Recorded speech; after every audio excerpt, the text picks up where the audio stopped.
OFW dito sa Hong Kong. Today's video, mag-prepare tayo ng ating dinner. Yung aming gulay ngayon is itong cabbage. Gagawin namin ko itong coleslaw.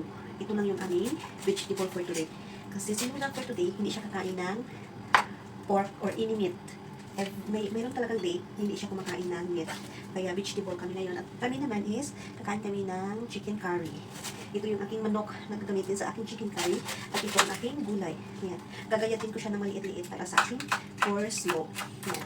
May time kasi talaga na hindi siya kumakain ng gulay sa isang buwan. Lalo na first day of the month. In Chinese calendar kasi is, ano ngayon eh, parang 15 ata, eh, hindi siya kakain ng gulay. Ay, sorry, hindi siya kakain ng pork or any meat, any na buhay, hindi siya kumakain.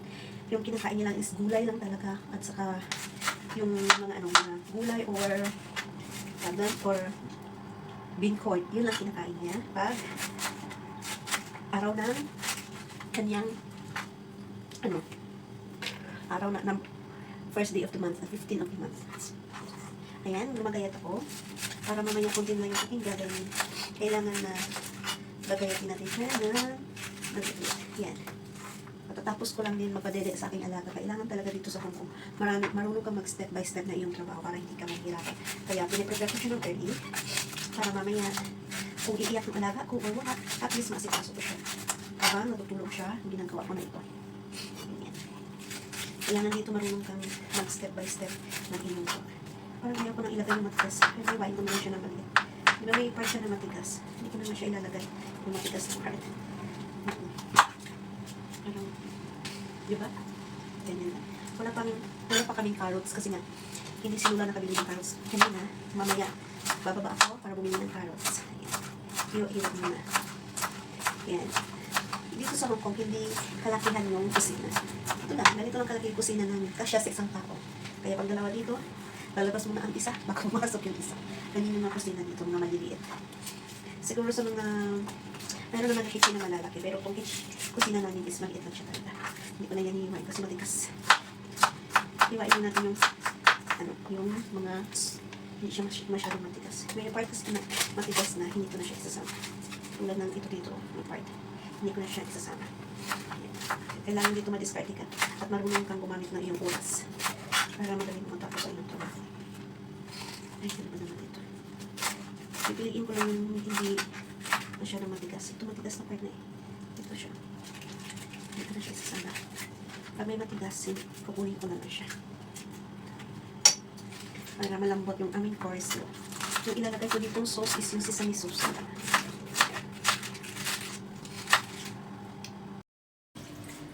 Maghuhugas ako ng aking chicken. Ito yung aking chicken. Hugasan natin. Lagyan natin ng salt. Ganyan siya.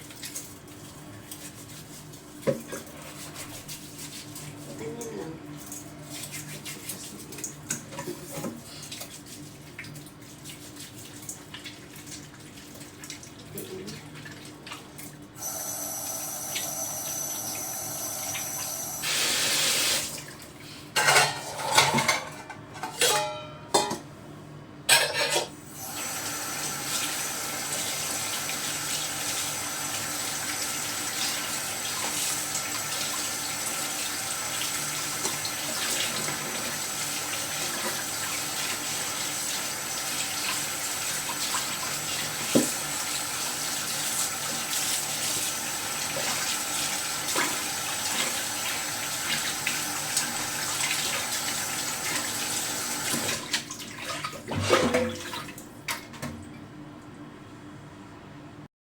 Parami ata. Oh. Tingnan niyo, marami na siya.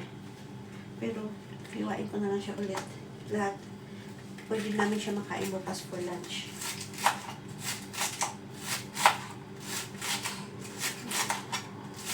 Tapos, ikikip ko na lang yung iba.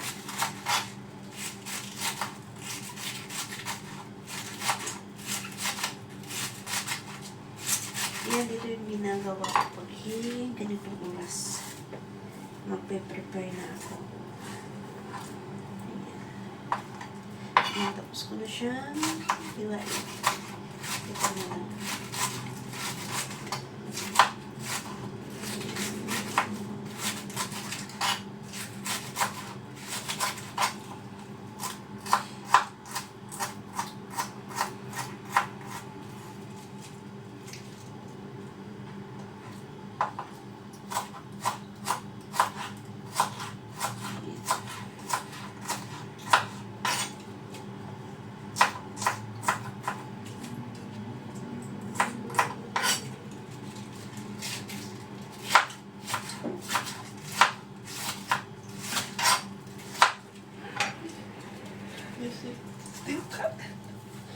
then I will keep. I cut all I keep some. That one tomorrow will not cut. Yeah. One cut.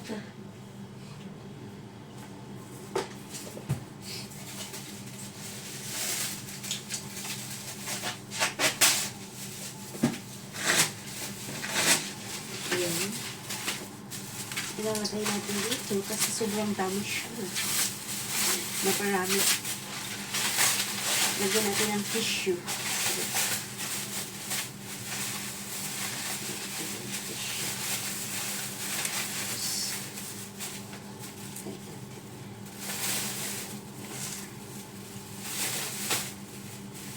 Lagyan ko siya ng tissue para hindi siya masira. Pero bukas kakainin din namin ito. Yan, tama na siya. Lagyan ko na lang siya mamaya ng carrots.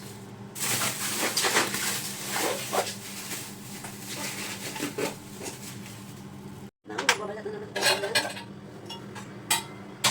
ating patatas para ilagay natin sa chicken curry. Yan, balatan natin. Ganyan lang.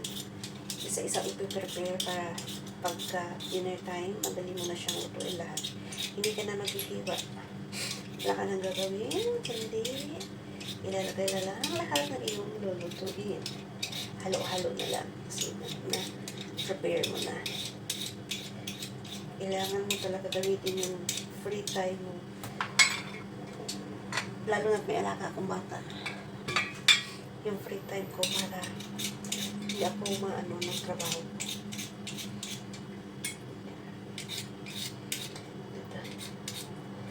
Preparing na talaga. Tagal.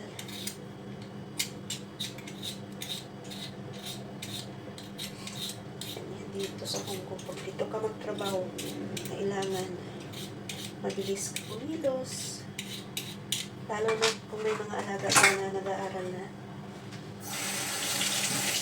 Ihahatid mo sa school, susunduin sa school na kung mahirap. Iwain lang natin na dito. Ibabad sa tubig. Ayan. Tapos ko ito i-prepare. Magpapahinga muna ako. Dalawang potato lang is enough.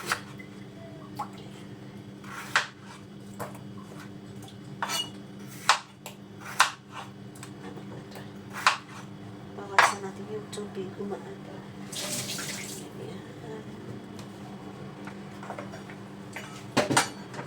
Ito, ilalagay ulit sa ref.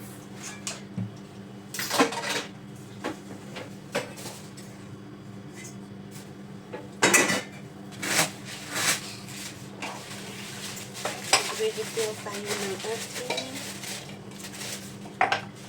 asukal. Ganyan yan. Kasi pinugasan ko siya. Kailangan natin siyang i-refill. Meron tayong asukal. Tuyuin muna.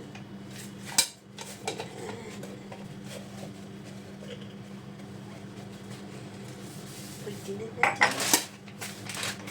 Ilagay yung ating asukal. Ay, wala naman yung asukal. Ito na lang. Magpapagod na ako asukal. Tapos, itong ating salt. I-refill mo rin natin.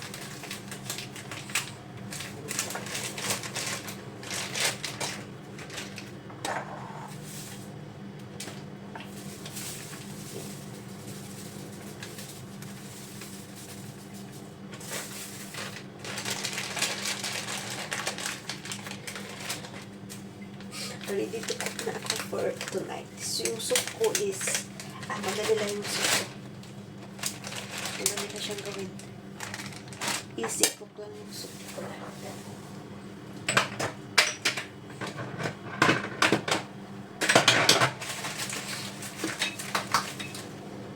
Kunting ayos lang sa kusina.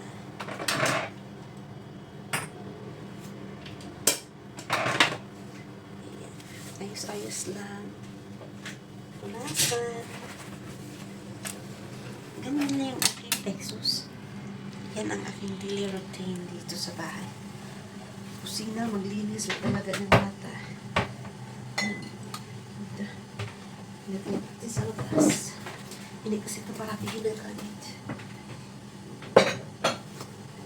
Ito ba ako ito?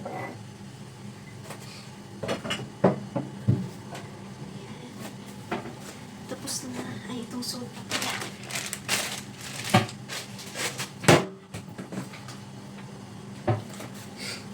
Ayan.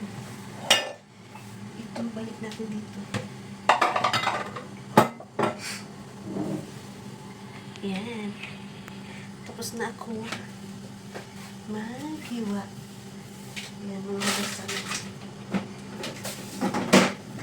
Pwede na magpahinga. Pwede na maupo. Ayan, dito ako. Dito ako tumatambay. Tapos na yung trabaho. Dito ako nagpapahinga.